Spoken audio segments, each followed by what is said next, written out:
Point, হ্যাঁ আসলে ক্যামেরায় আসলে এটা বোঝাইতে পারতেছি না কাউরে। এটা এনজয় করতে গেলে এখানে আসতে হবে মাস্ট বি। নিচে ওই যে সাদা সাদা ছোট ছোট বাড়িগুলো দেখা যাচ্ছে, হ্যাঁ ওই যে দেখছেন ভাই। আর যারা এই পাহাড়ের উপরে থাকতেছে দেখেন একটা একটা করে কুটির করে ঢাকা দিয়ে না হাতে কোন আছে। একটা ঠান্ডা একটা মেঘের আভাস পাওয়া যাচ্ছে, ঠান্ডা তাই না? এটা কিন্তু আমাদের ভিতর দিয়ে মেঘ যাচ্ছে, কারণ আপনি ওই বাইরে ওদিকে দেখেন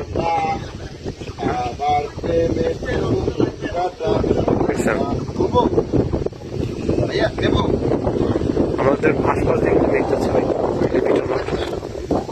যে আমরা ভাই আমাদের বান্ধবন হয়তো ভাই এখানটায় গিলগাড়িতে শেষ মোহর, এখন আমরা দেবতা কমার কাছে যাবো ইনশাল্লাহ। এই বাস